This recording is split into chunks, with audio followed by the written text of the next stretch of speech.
আল্লাহ তাআলা রব্বুল আলামিন নিদর্শন দেখিয়েছেন পূর্বে, কিয়ামত পর্যন্ত আগত সমস্ত মানুষদেরকে সতর্ক করে দিয়েছেন।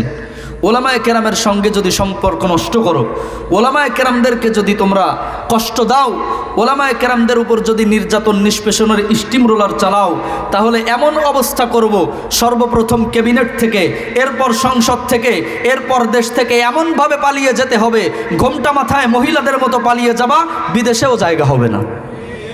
আওয়াজ দিয়ে বলেন না ঠিক না বেঠিক? সম্মানিত উপস্থিতি, এজন্য উলামায়ে কেরামের সঙ্গে সুন্দর সুসম্পর্ক রাখলে তাদের মর্যাদা বাড়িয়ে দেয় কে? বাড়িতে যেই গেঞ্জিগুলো পরি, এগুলো তো কাপড় দিয়ে বানানো না, বস্তা দিয়ে বানানো। এই গেঞ্জি যখন পুরাতন হয়ে যায়, তখন এই গেঞ্জিটাকে বাড়ির মহিলারা পাপোশ হিসেবে ব্যবহার করে, ঠিক না বেঠিক? মহিলাদের কাপড় কিন্তু বানায় না, খুব কম বানায়। সবচাইতে নির্যাতিত পুরুষ জাতি, তাদের বাদ দেওয়া কাপড়গুলো মহিলারা কি করে? বাড়ির কি বানায়? কথা কয় না, যে কটা সমস্যা আছে ওটা কথা কয় না। কি বানায় বলেন তো? পাপোশ বানায়। আর কোরআন শরীফের সঙ্গেও একটা কাপড় লেগে থাকে। এই কাপড় যদি কোনো অবস্থাতে মাটিতে একবার পড়ে যায়, তাহলে কোন পাশ দিয়ে যে চুমো খাবে এটা দিশা পায় না, ঠিক না বেঠিক? তাই জন্য কোরআনের সঙ্গে এবং কোরআনওয়ালাদের সঙ্গে যারা লাগে, তাদের সম্মান ইজ্জত বাড়িয়ে দেয় কে? আরো আওয়াজ দিয়ে বলা লাগবে কে? আল্লাহ নাম নিতে কোনো অসুবিধা আছে? আছে? কোরআন এবং কোরআনওয়ালাদের সঙ্গে যারা সম্পর্কের মেলবন্ধন তৈরি করে, তাদের ইজ্জত বাড়িয়ে দেন কে? আল্লাহ। সম্মানিত উপস্থিতি, এই 9 সদস্য বিশিষ্ট ডাকাত দল রাত্রেবেলা আসছে হযরতে সালেহকে হত্যা করার জন্য। আর আল্লাহ তাআলা রব্বুল আলামিন এমন ব্যবস্থা করে দিলেন যে এই 9 সদস্য বিশিষ্ট ডাকাত দলকেই হযরতে জিবরিল আমিন দুনিয়া থেকে নিশ্চিহ্ন করে দিলেন। এবার সালেহ আলাইহিস সালাতু ওয়াস সালাম ওনার জাতির লোকেদেরকে ডেকে বললেন, শোনো, এবার তোমরা আল্লাহর আযাব আসার জন্য, আল্লাহর আযাব আসবে, তোমরা তৈরি হয়ে যাও। হযরতে সালেহের এই জাতি, সামুদ জাতির লোকেরা বলল, ঠিক আছে, কেমন পারো তোমার আল্লাহরে বলো আযাব এনে দিতে। আল্লাহ তাআলা রব্বুল আলামিন সর্বপ্রথম দিন তাদের চেহারাটাকে হলুদ বর্ণ করে দিলেন। কি করলেন?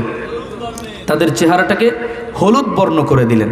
হলুদ বর্ণ করে দেওয়ার পরে এবার সকালবেলা একজন আরেকজনকে বলে, কিরে তোর চেহারা হলুদ কেন?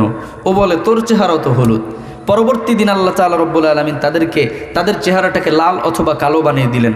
পরবর্তী দিন আল্লাহ তাআলা রব্বুল আলামিন পাথরের বৃষ্টি জমিনের ভিতরে দিলেন। এই পাথরের বৃষ্টিতে একেবারে তারা সবাই জমিন থেকে নিশ্চিহ্ন হয়ে গেল। বলেন নাউজুবিল্লাহ। তাহলে এই দুই জাতি, আদ জাতি এবং সামুদ জাতি, দুনিয়া থেকে নিশ্চিহ্ন হলো কেন বলেন তো? কিসের অহংকার ছিল তাদের? শারীরিক সক্ষমতার অহংকার, শারীরিক সুস্থতার অহংকার তাদের অন্তরের মধ্যে দানা বেঁধেছিল। এই জন্য আল্লাহ তাআলা রব্বুল আলামিন তাদেরকে জমিন থেকে নিশ্চিহ্ন করে দিলেন, জানিয়ে দিলেন, ওয়ালা তামশি ফিল আরদি মারহা, দম্ভ করে কখনো চলাচল করো না। ইন্নাকা লান তাখরিকাল আরদা, দম্ভ করে জমিনের মধ্যে জোরে পাড়া দিয়ে তুমি জমিনটাকে দাবিয়ে দিতে পারবে না। ওয়ালান তাবলুগাল জিবালা তুলা, কোনো অবস্থাতেই তোমরা অহংকার করে পাহাড়ের উচ্চতাকে তোমরা ছাড়িয়ে যেতে পারবে। এজন্য অহংকার করা যাবে না। পাহাড়ের মালিক যিনি, জমিনের মালিক যিনি, আসমানের মালিক যিনি, আসমানের ভিতরে বাহিরে যা কিছু আছে সব কিছুর মালিক যিনি, অহংকার তার চাদর। আওয়াজ দিয়া বলা লাগবে তিনি কে? সম্মানিত উপস্থিতি, 3 কারণে মানুষদের অন্তরে অহংকার দানা বাঁধে। তার 1 নম্বর কারণ হলো শারীরিক সক্ষমতা, সুঠাম দেহের অধিকারী, যার দৃষ্টান্ত আল্লাহ তাআলা রব্বুল আলামিন কোরআনে কারিমের মধ্যে দিয়েছেন। আদ এবং সামুদ জাতি তাদের অহংকারের কারণে, তাদের দম্ভের কারণে আল্লাহ তাআলা রব্বুল আলামিন তাদেরকে জমিন থেকে নিশ্চিহ্ন করে দিয়েছেন।